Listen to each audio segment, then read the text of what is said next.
Vika, the risks your country and the other Baltic states warned us about, unfortunately, have materialized. Russia's brutal war against Ukraine is now in its 4th year. Putin is a predator.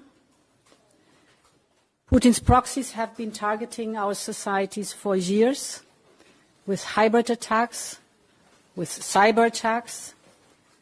The weaponizing of migrants is another example. And this is something, unfortunately, that Latvia knows only too well. You have a bitter experience in all these fields. So as we strengthen Ukraine's defense, we must also take greater responsibility for our own defense. And this is the logic of the 800 billion euro defense industrial plan that we have launched together. This is my video update on this Monday afternoon, August the 29th, coming to you from Nicosia, Cyprus. Let's talk about some news. And how about that speech from Ursula von der Leyen? She's having a meeting with Latvia, or something like that is going on. And Ursula said that the warnings that the Baltic nations gave with regards to Russia have unfortunately materialized. Ukraine is now in its 4th year. The Ukraine war is now in its 4th year, and she says Putin is a predator.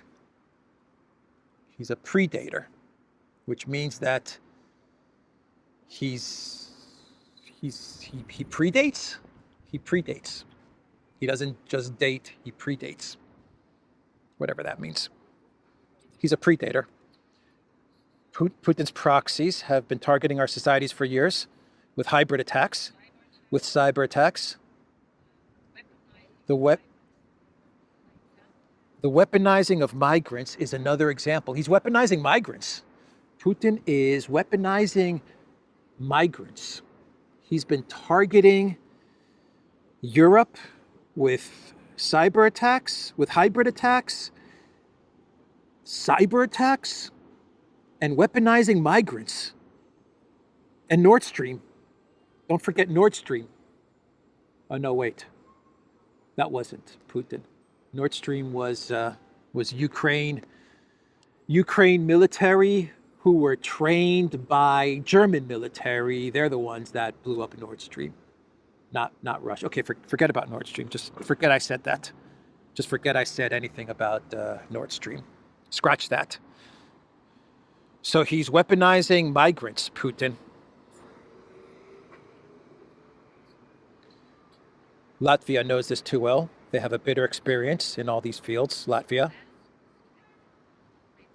As we strengthen Ukraine's defense, we must take greater responsibility for our own defense. This is the logic of the 800 billion. The 800 billion defense industrial plan that we've launched together. Okay. The broke and bankrupt European Union, Europe broke, bankrupt, deindustrialized, has launched an 800 billion defense fund.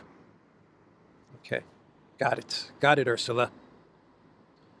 800 billion defense fund. Where are you going to get that money? Euro bonds, war bonds. That's the plan. So that's Ursula in her latest speech. We are getting reports from Politico that the EU is moving closer to using Russian assets to rebuild Ukraine. That's what they're going to use those frozen Russian assets to do, to rebuild Ukraine, according to Politico. Europe, EU foreign ministers are going to meet tomorrow, this Saturday, and they're going to discuss plans to transfer the Russian frozen assets into riskier investments. That sounds very, very responsible of our EU leaders.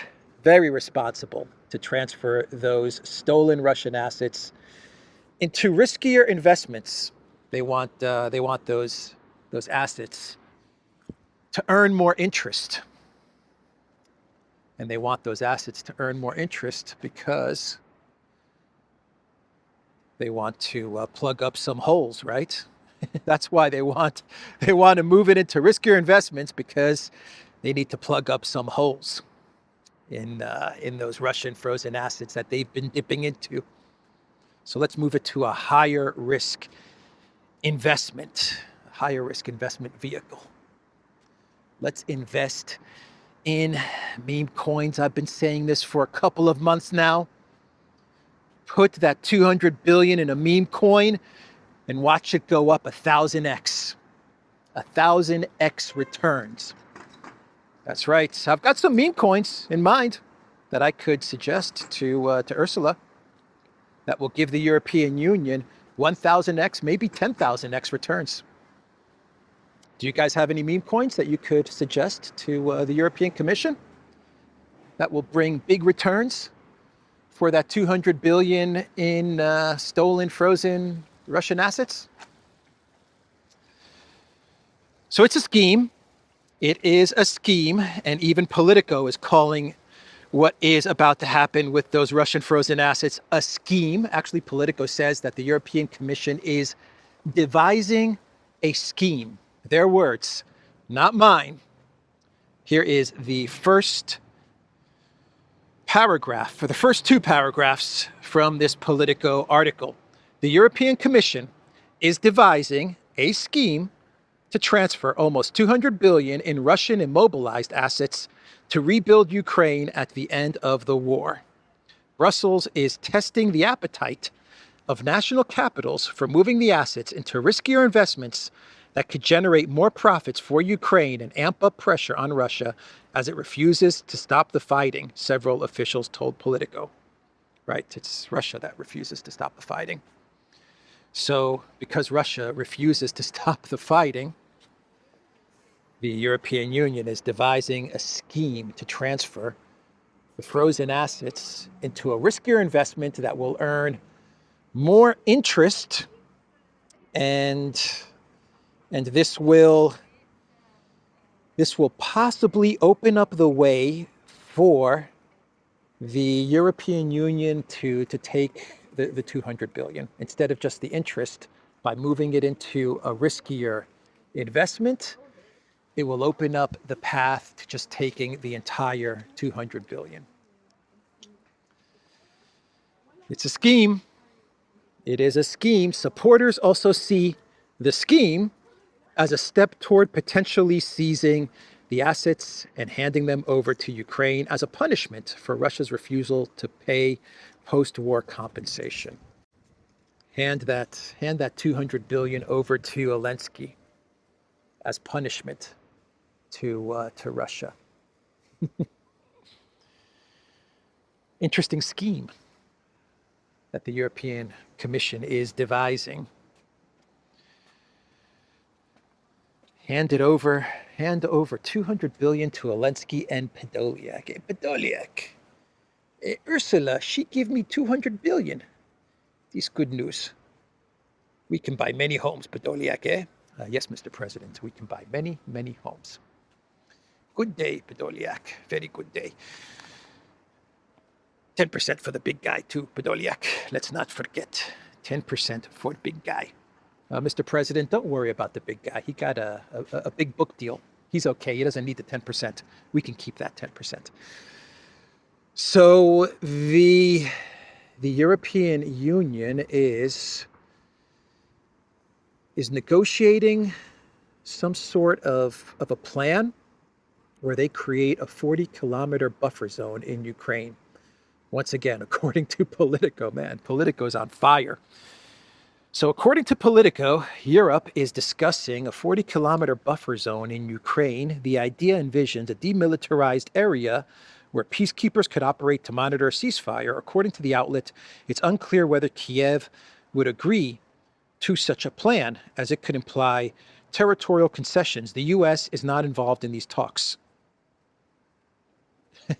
So, so the European Union, EU member states, the European Commission, Ursula and Kaja Kallas, they're discussing between themselves, amongst themselves, about creating a 40-kilometer buffer zone.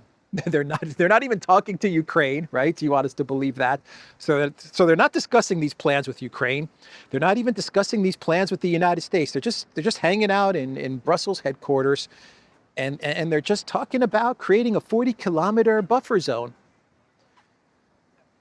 Do you guys think that Kaja Kallas knows what a buffer zone is? She doesn't know what a buffer zone is. A buffet zone? We're going to have a lot of food? Or no, a buffer zone. Kaya, a buffer zone. 20th sanctions package? Is that what you said? No, not 20th sanctions package. Buffer zone. Tatters. Tatters, Kaya. Tatters. Oh, tatters. Yeah, they're talking about setting up a buffer zone. A 40-kilometer buffer zone. No need to run this one by Russia. No need to run this one by Kiev. Hell, no need to even talk to the United States about this. Let's just tell Politico. Let's just tell all of this stuff to Politico, and they'll get the word out. Oh, man. Crazy stuff, man. The title of this article from Politico is Grasping for Straws. Europe floats Ukraine-Russia buffer zone in push for peace. Who are they floating it to?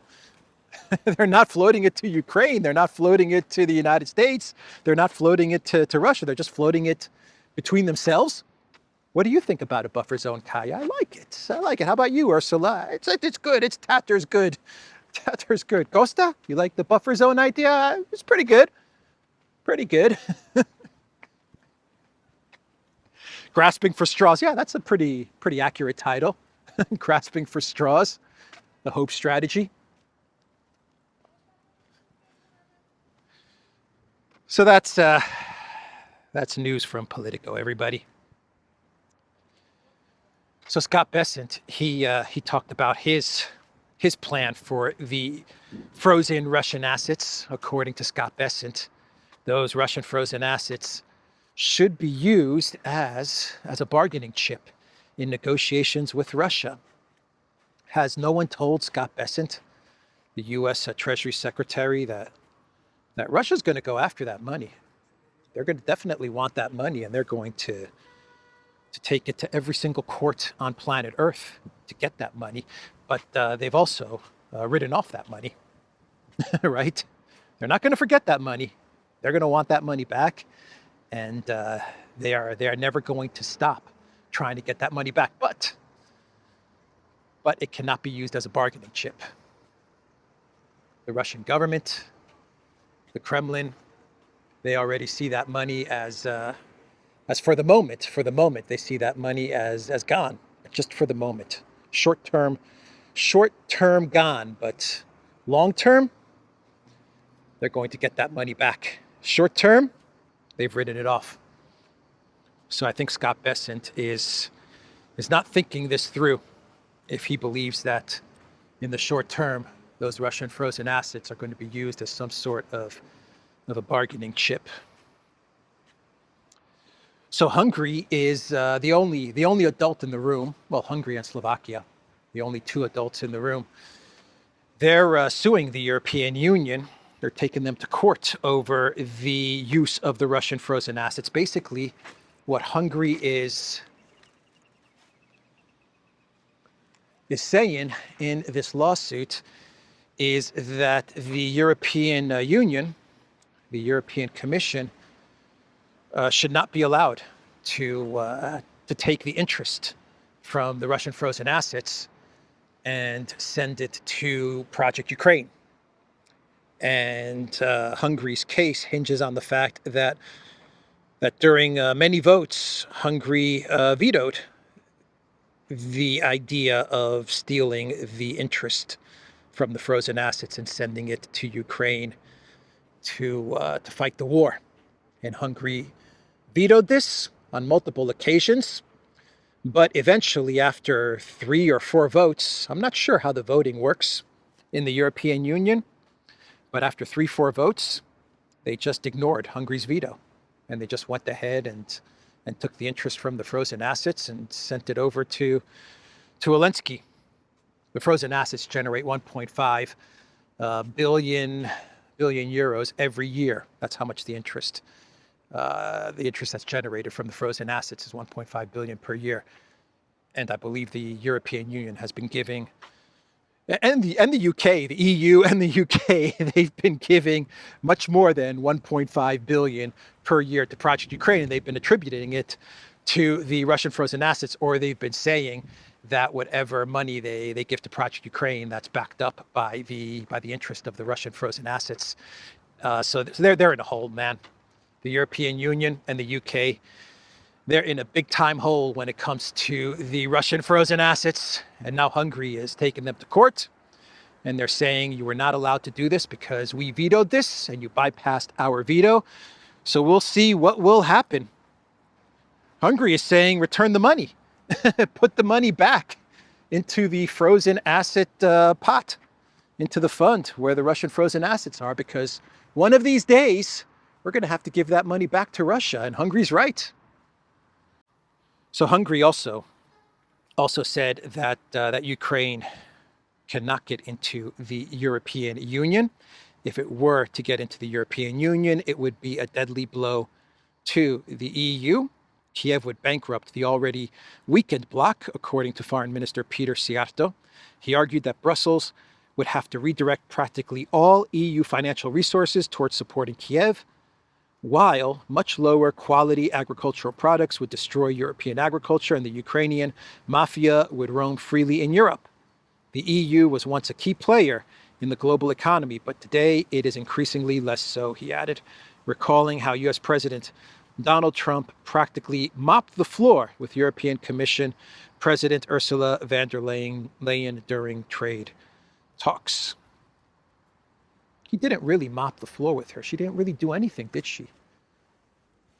She just completely submitted to Trump, completely folded to all of Trump's demands. No pushback, no negotiating, nothing from Ursula. Whatever Trump asked, she gave. So she's putting together an 800 billion defense fund. She told the United States, well, they have the agreement. The framework has been published. It's public, the framework, as to what was agreed on by the EU and the US. 750 billion in purchasing US energy. And she promised 600 billion from EU companies to invest in the United States. If the EU companies invest in the United States, 600 billion, that means they're not going to have money to invest in the European Union. So that's going to do some damage to EU economies. But anyway, it's a lot of money, 800 billion in defense. And she promised that she would be buying weapons from the United States. So that 800 billion in defense, you would imagine that would also be directed towards the United States in the purchasing of weapons. And that money is going to come from Eurobonds, from borrowing. It's a lot of money that Ursula is putting on the table, right? Money that she doesn't have. So that was Szijjártó's comments there. He's right. He is absolutely right. Allowing Ukraine, Moldova into the European Union is just crazy, man. Absolutely crazy. If you go by the strict rules, once upon a time, the rules were strict. But if you go by those rules, well, then those countries are nowhere near the requirements, fulfilling the requirements of entering the European Union. But the EU is a geopolitical project, and the geopolitical project has to continue to grow. Like NATO, it has become the other part of NATO, and their business model is built on expansion, nothing else. Expansion and spending. That's the model. So the Russian military, they smashed the Bayraktar drone factory in Kiev. Here's an interesting story. The Bayraktar drone factory, I believe it started to be built in Ukraine at the end of 2022, if I'm not mistaken, and it had just opened. It just opened, right? A couple of years to build it, and it was just opening its doors, and it was going to crank out those Turkish Bayraktar drones to launch against the Russian Federation. And this was proof that Ukraine was becoming a military production country, right? It was going to build weapons. That was the business model of Zelensky, of the Zelensky regime. Ukraine, the Europeans have been betting on the fact that Ukraine is going to become this big military manufacturing hub, the military Silicon Valley of the world, right? And Bayraktar, that was going to be the start of what would be Ukraine military Silicon Valley. And the Russians blew it up. Just blew it up, man. Just like that. Who would have guessed that Russia would not allow Ukraine to manufacture weapons inside of Ukraine? Who would have guessed that? Who would have guessed that Russia would not allow foreign companies, NATO member state companies, to manufacture inside Ukraine? I can't believe it. I can't believe that Russia blew up this factory. Why would they do such a thing? Why would they do such a thing, man? I didn't see it coming. I did not see it coming. I thought that Russia was going to be absolutely cool with Bayraktar drones being manufactured in Kiev. Guess I was wrong. Yep. So they blew that thing up. And what's happening here is that the collective West, the EU and the UK, they're very upset at the fact that Russia is not allowing them to manufacture weapons inside Kiev. That's what's really bothering them, in my opinion. The fact that Russia has destroyed one drone manufacturing facility in Kiev, and then they blew up the Bayraktar drone manufacturing facility. This is upsetting the globalists in a big way, because they actually believed, they really, really believed that they were going to be able to manufacture weapons inside Ukraine. And they thought that Russia was going to do nothing about this. And now they're seeing that Russia is not going to allow this, and this is really, really shocking them. It's really shocking them. Lindsey Graham was furious. Keith Kellogg, furious. Ursula's furious. They're all incredibly angry, because you're demolishing their business model, right? This was going to be like a key pillar of a post-war Ukraine business model, and we're talking a lot of money, right? We're talking, the big military companies setting up shop in Ukraine, Rheinmetall, Bayraktar, all of the big companies moving into Ukraine and producing all of these weapons inside of Ukraine. And they thought this was going to actually happen. And over the past 24 hours, Russia's completely demolished this plan, like physically demolished this plan. Kaja Kallas is very upset. She is saying that Putin is mocking peace efforts. She said that the only thing Putin understands is pressure, and therefore, what needs to happen is more sanctions. Just keep her busy, man. Just give her another sanctions package, right? Okay. What are we going to give Kaja Kallas to do, everybody? Just give her a 19th sanctions package. And after the 19th sanctions package, give her a 20th sanctions package. And after the 20th sanctions package,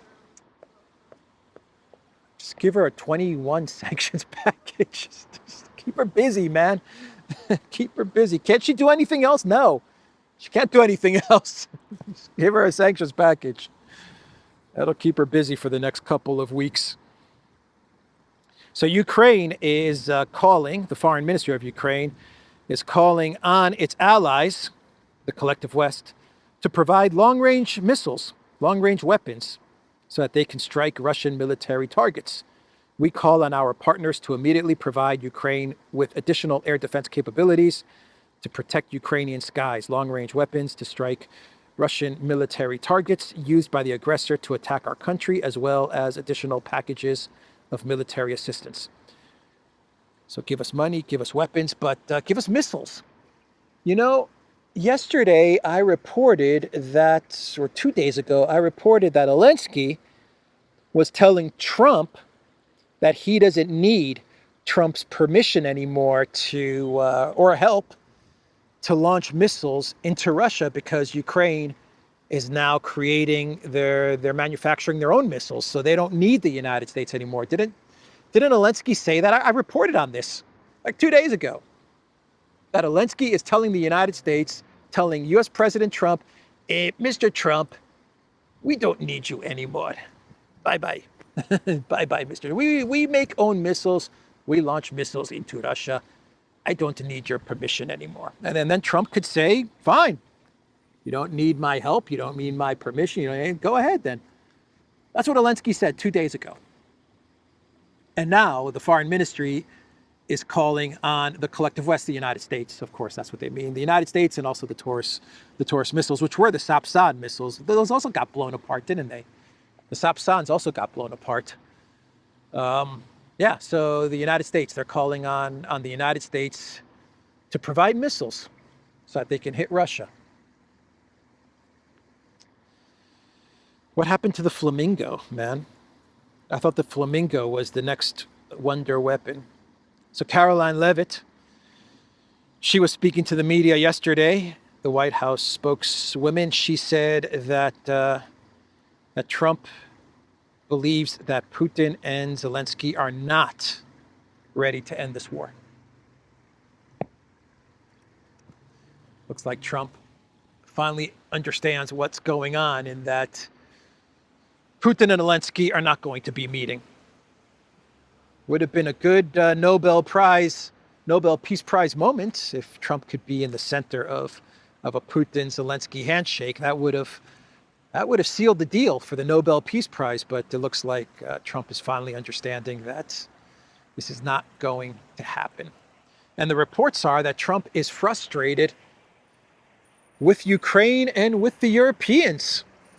He's frustrated with Russia, of course. I don't like it. I don't like it at all, but he's very, very frustrated, according to media outlets like The Atlantic, if you can trust The Atlantic. Frustrated with the Europeans and with Zelensky. They're saying that that Trump believes their demands are just not realistic.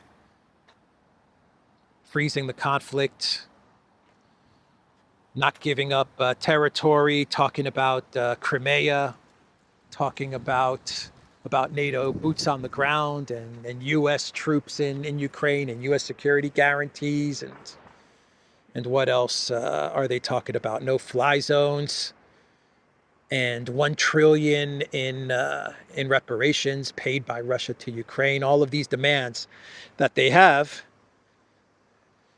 are not realistic, according to the reports from the Trump White House. This is what Trump is saying. Yeah, I would say that their demands are not realistic, if that's the word that you want to use. Delusional is probably a better word. You know, Trump, according to the reports, Trump wants to get out of this, according to the reports. He's frustrated and he wants out of Project Ukraine. But he just can't stand up to the neocons. That's the problem. He cannot stand up to the neocons, and he's hoping, my sense is that Trump is hoping something magically appears that gets him off the hook when it comes to Project Ukraine.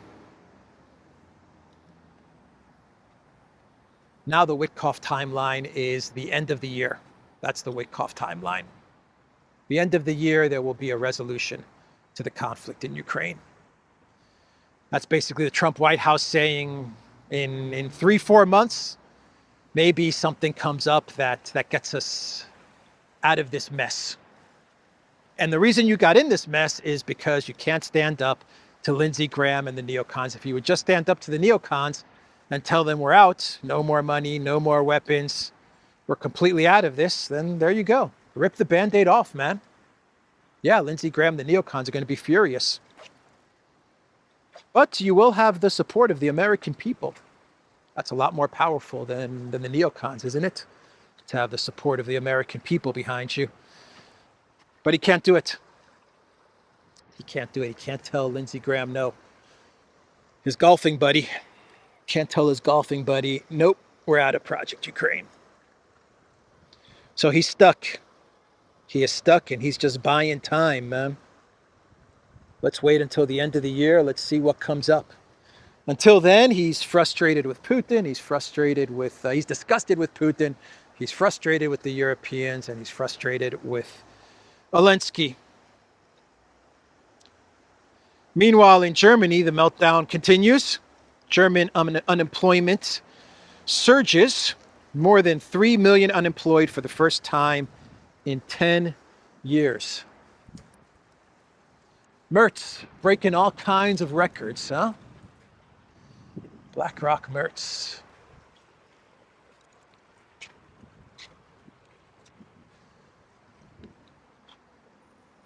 So what's Mertz going to do? Now that German unemployment is hitting all kinds of records, he's going to give more money to Ukraine, of course. Of course. Of course, that's what he's going to do.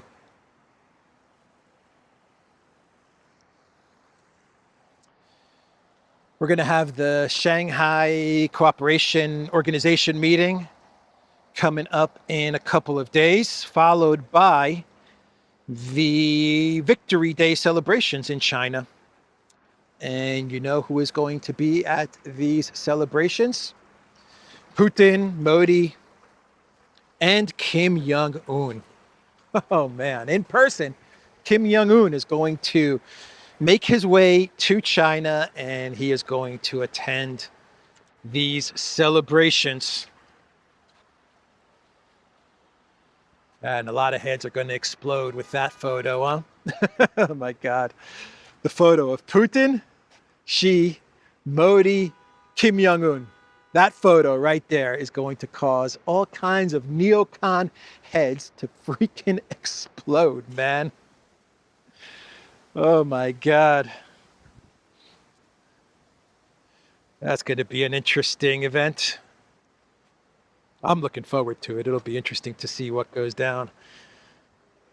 What goes down after the event. That's what's going to be interesting, to see all of the mainstream media panic and whining and hysteria. The mainstream media hysteria from the event. The collective West mainstream media hysteria. Anyway, let's get to some clown worlds and we can wrap this video up. First clown world, courtesy of the president of Portugal, Mr. de Sousa, who said that Trump is a Putin agent. Actually, he said he's a Soviet and a Russian agent, not even a Putin agent. He's just a Soviet and Russian agent. This is what President de Sousa said. He was speaking at some university. And he said the leader of the greatest world superpower is objectively a Soviet or Russian agent, and he functions as an agent. These guys, man. Mr. de Sousa, you're about six years late to Russiagate. Not even. You're 8 years late to Russiagate, man. That was Mueller. That was Mueller and Mifsud. What are you doing talking about Trump being a Russian agent now in 2025, man? What? Did you not listen to everything that Tulsi Gabbard has said or has revealed? Have you not seen those documents that Tulsi Gabbard has posted on the interwebs, Mr. de Sousa? Have you not been reading the news? Bolton, Bolton, what's been going on with Bolton and Brennan and Clapper? No? haven't been keeping up much, have you, Mr. de Sousa? Yeah, that's going to win Portugal favor with U.S. President Trump. Way to get on Trump's good side, Portugal. The Portuguese leader further claimed that Trump was less a genuine mediator than an arbiter who only negotiates with one of the teams, arguing that Kiev and its EU backers had to push their way in to participate in recent talks in Washington. Why would President Trump invite Europe to the talks, Mr. President of Portugal? Since when in the history of the world, in the history of negotiations, since when was the vassal invited to sit at the table? When has that ever happened? The conflict is between Russia and the United States. Therefore, it is Russia and the United States who need to negotiate. It is Russia and the United States that are going to be sitting at the table and talking. And the vassal states of Europe, well, they can just watch on, and they're going to get their orders from the United States. They will be briefed by the United States and by U.S. President Trump when the negotiations are wrapped up and over. Until then, there is no seat at the table. There are no negotiations alongside the United States with Russia. That's not the role of the vassal. It seems like the president of Portugal is not understanding how the world works. Oh my God. Another clown world. This one courtesy of Mr. Navarro, Peter Navarro, Trump's trade advisor. For the second day in a row, he has had an India panic attack. He's having an India panic attack. Mr. Navarro, he had an India panic attack yesterday when he hysterically claimed that this is Modi's war. It's Modi's war. The presenter, the host of the show was, this is Putin's war, you mean? And he's like, no, Modi's war. He's like, Putin's war? No, Modi's war. What's this guy Navarro saying? What's wrong with this guy Navarro? That was yesterday. Today, Navarro is having another India panic attack. And he is saying that India has turned into an oil money laundromat for the Kremlin, right? It is India that is the laundromat in all of this. It's Modi's war, and India's the oil laundromat. You know how much oil India bought from Russia? Just about zip, pretty close to zero, Dave. And then when Russia invades, they got to figure out a way to backdoor it. So India quickly transformed itself into basically a Kremlin laundromat for their oil. And so again, they send us their goods here. We can't send them theirs. We pay them a bunch of money. They use it to buy Russian oil. Then the Russians, what do? They use it to fuel their war machine. Not the collective West with the 200 billion frozen assets and the 800 billion in the defense spending plan and the 350 billion that the Biden White House gave to Ukraine, which J.D. Vance described as a money pit. That was J.D. Vance's term just a couple of days ago. He said it was a money pit. Forget about all of that. Forget about all of that. Let's not even talk about Hunter and Burisma and all of that stuff. Let's not go back to 2014, 2015. No, it's India. It's India. That's the laundromat. Okay, Mr. Navarro, panic, man. Big time panic. You know why he's panicking? I'll tell you why he's panicking. Because he's realizing that he gave some really, really bad advice to the White House. That's why he's panicking.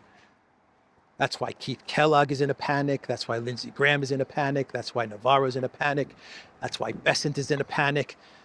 Because they were advising one thing, and things are turning out in a completely opposite way.